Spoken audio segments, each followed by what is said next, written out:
Cultura Geral. Apoio UniBH. O futuro acontece no seu tempo. Provas agendadas 2020. Inscreva-se. Caixa de Assistência OAB Nova Lima. Caminho seguro para os advogados em Minas Gerais.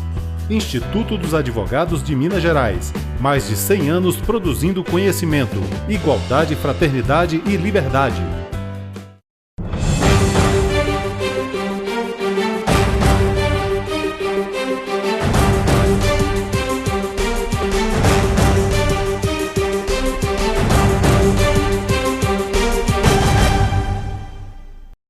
Olá, sejam todos bem-vindos ao Cultura Geral. É sempre um prazer fazer o Cultura Geral aqui na TV Banqueta. Hoje a gente vai tratar de um assunto super importante, que é a Lei Geral de Proteção de Dados e esses dados que o governo tem utilizado como os dados de telefone, que o governo tem utilizado para saber a localização das pessoas. Isso pode, isso não pode? Como é que a gente trabalha tudo isso e como é que a gente entende tudo isso nesse momento pós-moderno, nessa ideia que a gente tem tido de uma sociedade cada vez mais volátil? Para tratar desse assunto, está aqui minha amiga Mariana Damiani. Seja muito bem-vinda mais uma vez, é um prazer te receber no Cultura Geral, agora de forma virtual, mas é sempre um prazer e é sempre bom fazer o programa nesse sentido. Seja muito bem-vinda, Mariana. Muito obrigada, Betão, por essa oportunidade e também por esse momento que a gente está usando essas plataformas diferentes, né? É um momento da gente reaprender a se comunicar e a trazer informação. Tomás, seja muito bem-vindo aqui ao Cultura Geral mais uma vez, Também já esteve no programa no estúdio, mas agora estamos todos virtuais, Então a gente precisa adaptar tudo isso aí e entender essa nova mensagem, Seja muito bem-vindo. Boa tarde, Betão. Muito obrigado pelo convite, pela oportunidade de voltar ao programa. E, exatamente, como a Mariana falou, da última vez a gente esteve aqui tratando de um tema semelhante também sobre os dados, mas lá no estúdio, E agora utilizando essas plataformas que têm sido cada vez mais recorrentes no nosso dia a dia diante da pandemia e da quarentena. Mariana, a primeira coisa que eu queria te perguntar é o seguinte: é desafiador imaginar essa situação dos dados sendo utilizados dessa forma? Até quando a gente está propício a aceitar essa invasão de privacidade em nome da segurança da saúde? É desafiador para vocês que estão aí com esse estudo e trabalhando em cima desses dados? Como é que é trabalhar tudo isso e como é que você se sente dessa forma?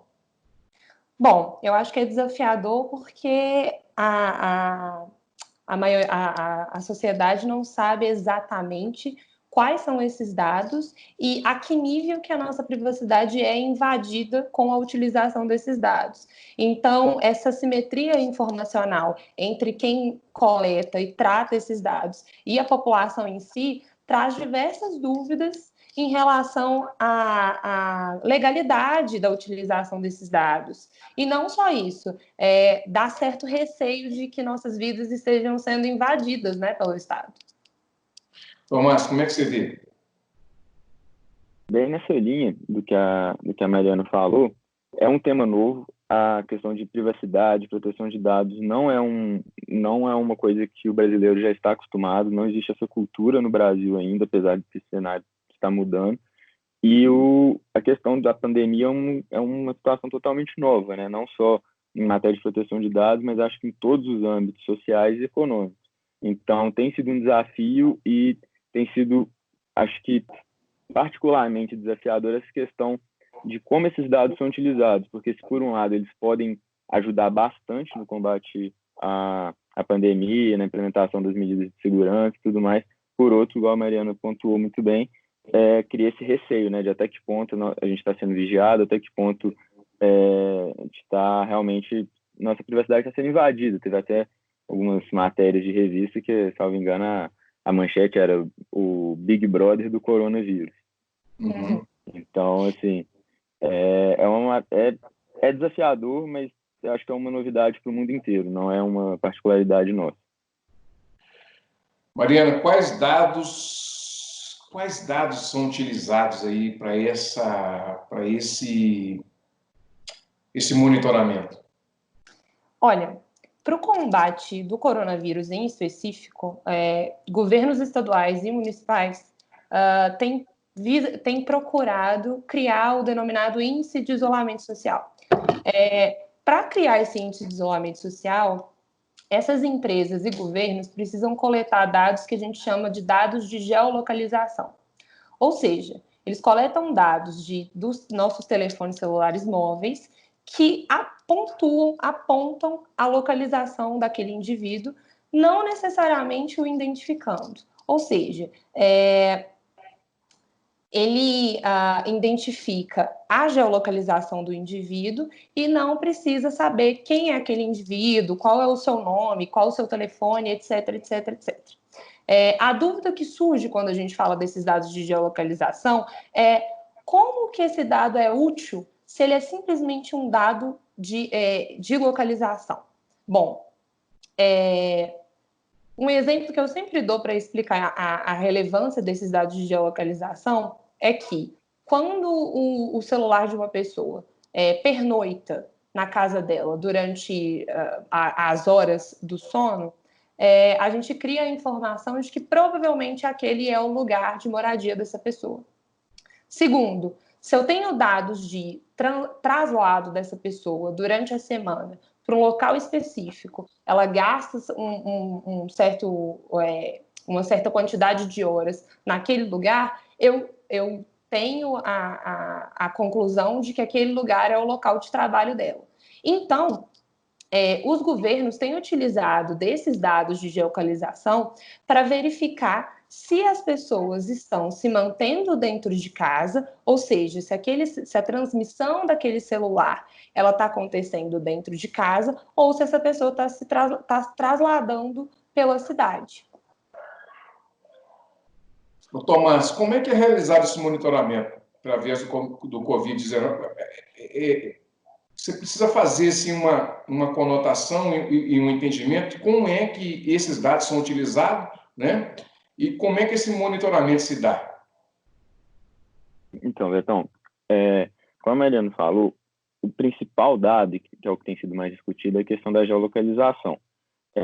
Sem entrar em outros dados que eventualmente tem no nosso celular, né? Igual o número, também nossos contatos, e-mails, enfim. Esse dado vai ser utilizado de que for. Sabendo onde a gente está, sabendo onde é a nossa casa, onde a gente, teoricamente, muito provavelmente reside, consegue saber se está respeitando ou não o isolamento.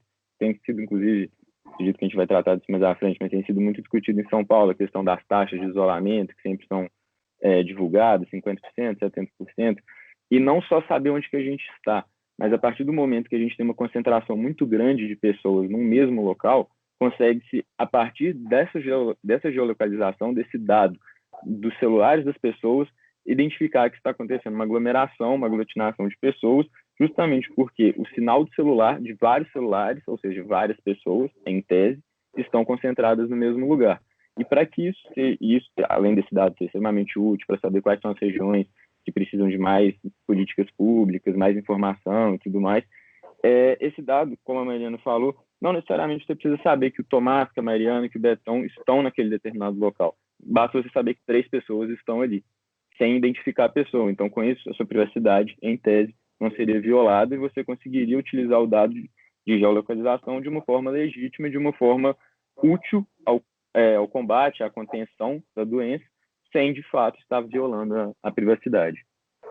Eu queria acrescentar que, na sua pergunta, que você perguntou como que isso é feito. Eles fazem a coleta desses dados ou por meio do GPS mesmo, que a gente tem no celular, ou pela coleta de dados de telefonia móvel pelas antenas de telefonia móvel, fazendo a triangulação. Na medida em que o indivíduo caminha pela cidade, as antenas vão coletando os dados daquele celular e vão criando o que eles chamam de mapas de calor de localização daquelas pessoas. Então, quando o Tomás fala que é possível verificar um maior ou menor grau de concentração, a gente está justamente falando daqueles mapinhas de calor que geralmente a gente vê em programa de futebol, que aparece o mapa aonde o jogador correu. É exatamente isso que a gente, exatamente esse sistema que a gente avalia para verificar um maior ou menor grau de concentração de pessoas e para avaliar quais locais daquela cidade estão tendo um maior grau de isolamento ou menor grau de isolamento. Esses dados são anonimizados?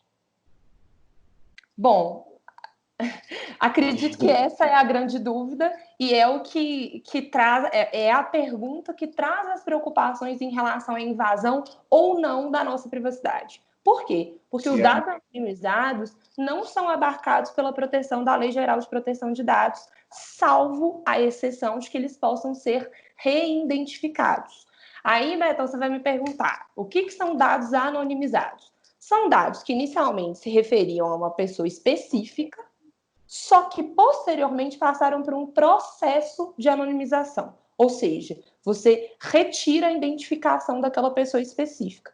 E depois desse processo, eles não são passíveis de reidentificação.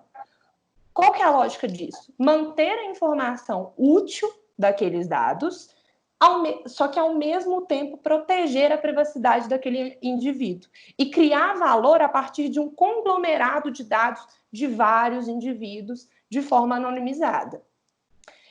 Aí você pode me perguntar também, como que eles conseguem fazer isso?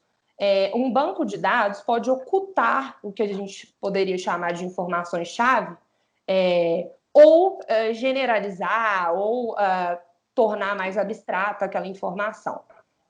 Como está muito abstrato, então eu vou exemplificar isso. Por exemplo, um dono de um restaurante quer avaliar qual que é o público-alvo que ele tem ali, que consome, por exemplo, a pizza do restaurante dele. E, para isso, ele começa a coletar dados das pessoas que frequentam o restaurante. Aí vamos imaginar que o Tomás é um cliente desse restaurante. Quando esse proprietário vai criar aquela base de dados, ao invés de informar que o nome do Tomás, que ele é homem, que ele é branco, que ele tem entre 25 a 35 anos, ele retira a informação do nome do Tomás e agrega só aquelas informações mais genéricas, homem branco de 25 a 35 anos, num banco de dados conglomerado. E assim ele consegue tirar a utilidade desse dado do Tomás e verificar, por exemplo, que 50% dos frequentadores do restaurante dele são homens brancos entre 25 e 35 anos, e daí ele consegue fazer um improvement de produtos, consegue criar novos produtos direcionados para esse público-alvo, né? A grande questão para mim nisso daí é que, ainda que eles consigam anonimizar os dados, quanto mais informações você tem sobre aquele indivíduo, mais valor se cria em relação aos dados. Então, será mesmo que os dados que estão sendo utilizados para esse monitoramento de geolocalização realmente não incluem dados passíveis de identificação? E aí que entra se a LGPD entraria em cena ou não. Porque se os dados forem efetivamente anonimizados, a LGPD não se aplicaria nesse caso.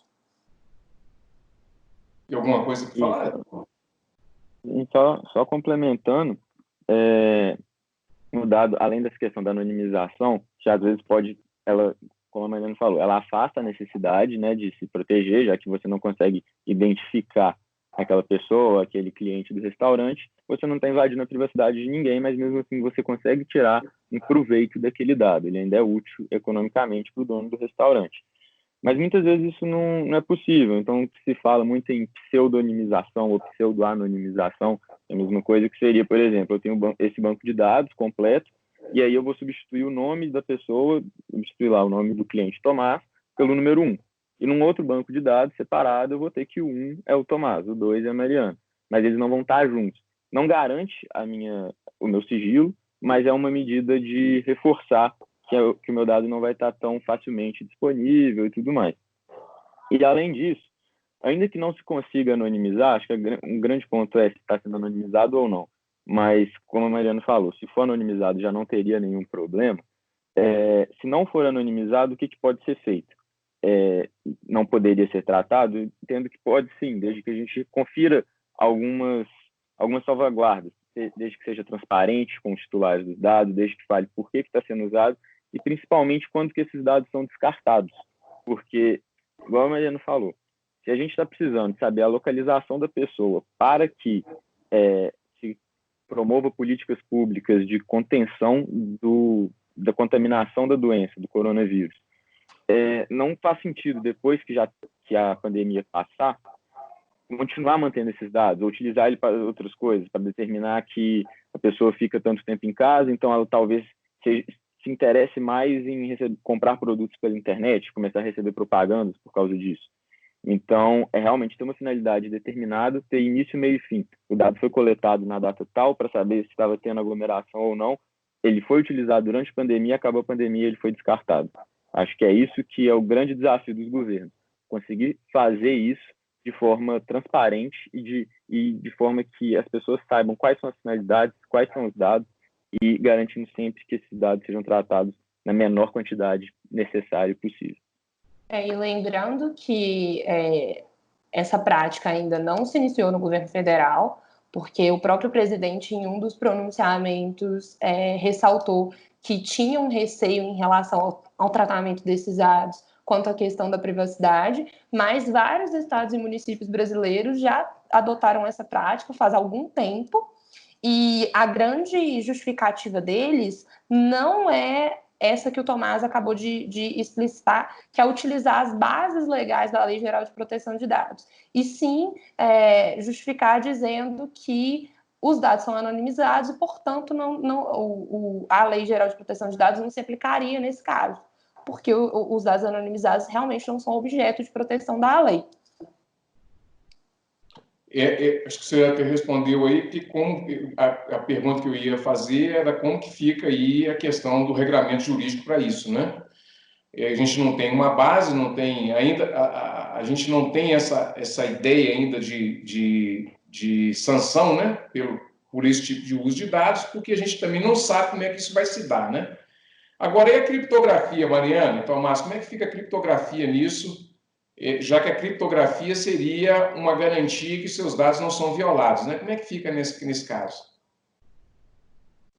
Perdão, assim, se você conseguir demonstrar que você utilizou um algoritmo criptográfico suficientemente forte para, de fato, anonimizar aqueles dados, que voltando naquele conceito que a Mariana trouxe, o que seria anonimizar, né? Que seria você criptografar de uma forma que fosse praticamente impossível fazer a engenharia reversa e descobrir quais dados que foram criptografados, quais dados que foram anonimizados, beleza, o dado está anonimizado, o tratamento dele é permitido.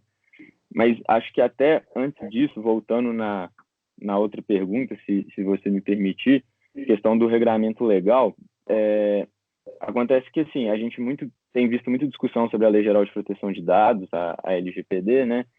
Só que ela ainda não está em vigor. Ela está servindo só como um norte, mas ela só entraria em vigor, na verdade, em agosto desse ano.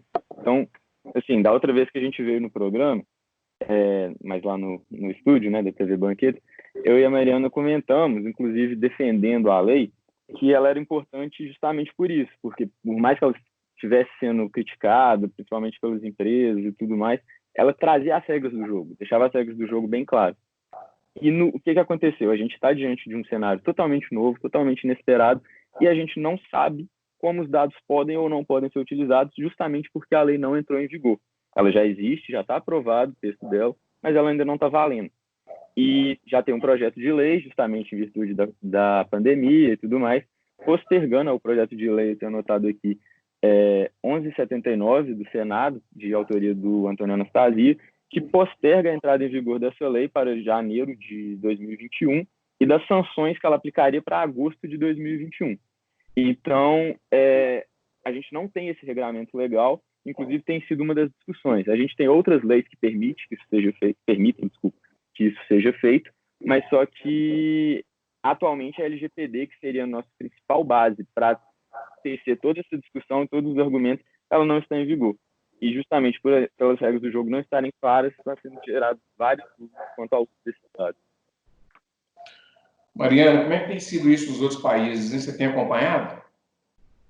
Bom, a gente já tem acompanhado alguns países que estão aplicando esse monitoramento e em alguns países europeus a gente já tem a vigência da GDPR, que é a Lei Geral de Proteção de Dados Europeia, e que permite, sim, a utilização dos dados nesses casos com a finalidade de proteção da saúde pública e da manutenção da ordem pública também. Isso traz alguma insegurança? Vocês veem alguma insegurança assim, social nesse sentido? Ou essa ideia é para ser aplicada só agora nesse período do Covid-19? E ponto final, depois a gente espera a Lei Geral de Proteção de Dados para ver como é que vai funcionar. Claramente a gente tem um grave problema de insegurança jurídica nesse meio tempo. É até difícil a gente fazer uma previsão de como que isso vai se dar nos próximos meses, mas na minha visão, pelo menos, essa controvérsia entre monitorar ou não, ela está inserida nesse contexto de falta qualquer de regras do jogo para que isso seja feito. Isso traz tanto insegurança para o gestor público. Eu digo isso porque eu também vi o pronunciamento da secretária lá de São Paulo, que iniciou esse projeto de monitoramento durante o Covid-19, e é bem claro, pelo menos na minha visão, de que existe uma insegurança do gestor ali de ser penalizado futuramente, ainda que a lei ainda não esteja em vigor. Então, assim, o receio do presidente, por mais irônico que pareça, é realmente válido e está inserido nessa falta de regras mesmo do jogo. Saúde pública e monitoramento, Tomás. Se a gente tiver que está todo mundo colocando agora, o mundo está binário, né? Economia vs saúde, agora lei de proteção de dados e segurança, e também lei de proteção. Aí tem os dados, tem a saúde pública, o que é mais importante, o que é menos importante. Como é que você vê isso? Eu acho que o grande problema está nessa grande dicotomia, né? Que de uns anos para cá, acho que qualquer assunto de relevância nacional tem tomado essa proporção, né? De ser um lado sim, o outro lado não, e não existe nenhum meio termo. E nesse caso de saúde pública e de privacidade, eu acho que não é nem no preto nem no branco, é bem no cinza mesmo que a gente vai achar a resposta.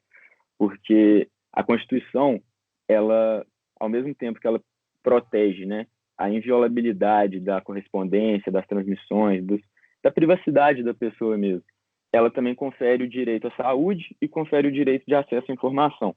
Então, a gente precisa balizar esses direitos, esses direitos fundamentais mesmo, né, que a gente tem ali no artigo 5º da Constituição Federal, com a situação que a gente vive. A Lei Geral de Proteção de Dados estando em vigor, o que não está, a gente conseguiria utilizar uma base legal, que tem lá no artigo 7º e também no artigo 11º, que trata dos dados sensíveis, né, que são os dados de saúde, falando que em casos de saúde pública, proteção à vida, que o tratamento de dados pode ser realizado, obviamente, desde que obedecidos os princípios legais. Então, a gente teria essa salvaguarda. Como isso não acontece hoje, a lei não está em vigor, a gente tem que trabalhar com outras leis, e existem essas leis, só para citar aqui algumas. A gente tem Regulamento Sanitário Internacional, que é o decreto, anotado aqui, 10.212 desse ano também, que é a Lei da Quarentena, que é a Lei 13.979, que essas duas legislações conjuntamente, elas permitem que o gestor público utilize dados para fins de saúde. Mas só que qual que é o limite disso, que eu acho que é a grande pergunta? Até onde ele pode utilizar esses dados e como ele pode utilizar esses dados? E aí a gente cai numa outra lei, que a gente, de novo, não precisaria se a LGPD já estivesse em vigor, que é a Lei de Acesso à Informação, que é a Lei 2.527 de 2011. E essa lei obriga que o gestor público, mesmo que utilizando das prerrogativas legais e legítimas de saúde pública, que ele faça isso de forma transparente e que ele demonstre a finalidade para o cidadão, lá no portal de transparência do governo mesmo, de como esses dados estão sendo utilizados. Então, eu acho que a resposta entre saúde pública e privacidade não é nenhum nem outro, é o meio termo. É a gente abrir mão um pouquinho da nossa privacidade em prol da saúde pública. Uma coisa não pode se sobrepor à outra. Mariana, para a gente encerrar. Eu queria só acrescentar uma questão. Fica à vontade.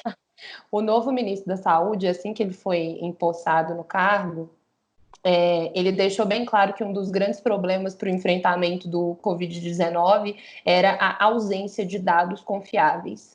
Então, indo na onda disso que o Tomás está dizendo, realmente, nesse momento, há uma necessidade muito grande de uma coleta de dados que seja efetiva e que traga a nossa base científica para atuar no combate ao Covid-19. Então, dentro dessa baliza, a gente tem que levar em consideração que esses dados podem ser realmente relevantes para políticas públicas efetivas de combate ao vírus. Você acha que a sociedade brasileira, depois dessa, vai sair mais fortalecida? Vocês dois acham? Não sei. Eu acho que... Pode falar, Mari. Eu acho que com um senso maior do que significam alguns direitos individuais, liberdade de ir e vir, privacidade, enfim, eu acho que a gente vai ressignificar alguns conceitos que antes não nos eram tão caros e eles vão se tornar mais relevantes na forma da gente pensar. Eu acredito num novo pensamento do que é a própria liberdade, a individualidade, e isso vai trazer reflexos para a nossa construção coletiva, com certeza. Então, vai ser uma mudança individual de ressignificação desses conceitos de direitos individuais que vai trazer mudanças da forma como a gente vai se organizar coletivamente. É a minha previsão. Eu 100% de acordo, exatamente o que eu... Você não pode deixar a Mariana falar primeiro, né? Ela uma palavra e ela fala tudo que tem que falar.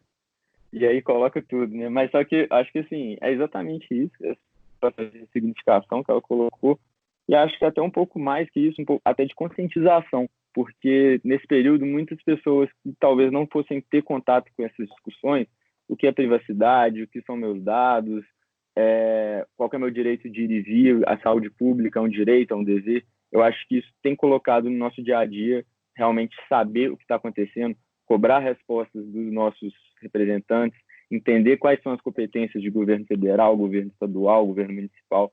Então, eu acho que, assim, em termos didáticos, jurídicos, a gente vai sair mais fortalecido, sim, porque acho que a população como um todo está se interessando mais e está recebendo mais informações sobre todos esses pontos, sobre o que pode, o que não pode, o que deve e o que não deve. E se vocês me permitirem acrescentar só mais um ponto, dentro disso que o Tomás está falando, eu acho que também é uma percepção das nossas deficiências de organização administrativa, né? A nossa ausência de coleta de dados confiável, como que a ciência ela tem que se inserir na administração pública de todas as formas. Então, eu acho que verificar melhor como que esse tripé tem que funcionar. O privado, o público e ciência, tecnologia e investimento em conhecimento. Muito bem, gente. Chegamos ao final do programa Cultura Geral. Conversamos com os futuros mestres aqui, doutora Mariana Damiani e doutor Tomás Murta. Doutora e doutor, foi um prazer conversar com vocês. Eu acho que a gente tem muita coisa para tratar aí para frente também, para dissecar a Lei Geral de Proteção de Dados, que é uma coisa que vem aí muito forte, inclusive para a proteção industrial, para a proteção intelectual, né? Para evitar pirataria, uso de dados indevidos. Então, conversar com pessoas que são especialistas no assunto, estão se especializando também, é o que cabe para a gente aqui, não só do Cultura Geral, mas para a sociedade brasileira. Muito obrigado a vocês dois, foi um prazer recebê-los aqui no Cultura Geral, mais uma vez. Muito obrigada, Betão, obrigado pela oportunidade e nos vemos futuramente em novas discussões. Se Deus quiser. Um grande abraço e até amanhã, se Deus quiser, com mais Cultura Geral, gente. Beleza, obrigada.